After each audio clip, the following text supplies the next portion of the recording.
Il est sans doute le plus russe des écrivains français. Installé à Paris il y a 35 ans, il a depuis reçu le prix Goncourt et a été élu à l'Académie française. Car c'est bien dans la langue de Voltaire qu'il écrit tous ses romans.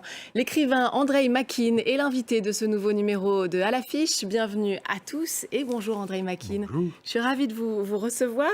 Le plus russe des écrivains français, ça vous convient C'est comme très français comme description? formule, voyez-vous. Et pour un russe, c'est tellement condensé. Alors en tout cas, vous êtes avec nous pour votre nouveau roman qui s'appelle L'Ancien calendrier d'un amour, paru chez Grasset. Lors de ses vacances en Crimée, dans sa Russie natale. On est au début des années 1900. Il va ensuite vivre les deux guerres mondiales, s'exiler en France pour finir retraité à Nice, donc dans le sud de la France.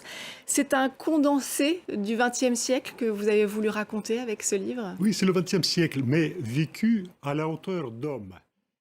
Alors, puisqu'on parle d'existence, la vôtre est celle d'un homme né en 1957 en Sibérie, dans ce qu'on appelait à l'époque donc l'URSS. En 1987, vous arrivez en France et seulement 7 ans plus tard, vous recevez le très prestigieux prix Goncourt pour le Testament français, qui reçoit aussi, je crois, le Goncourt des lycéens et le prix Médicis.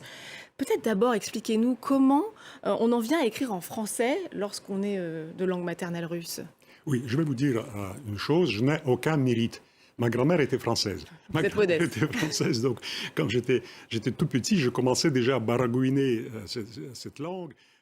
Essentiel. Merci beaucoup, Merci à Andreï vous. Makine, d'être venu nous voir dans À l'affiche. Je rappelle le titre de ce dernier roman, L'Ancien calendrier d'un amour, qui est donc paru chez Grasset. Merci évidemment à vous de nous avoir suivis. N'oubliez pas de nous retrouver sur france24.com ainsi que sur tous nos réseaux sociaux. On va se quitter donc avec des images d'Omar Sy dans les tranchées de la Première Guerre mondiale. Tirailleurs est toujours à voir en salle. Je vous laisse découvrir et vous dis à très vite.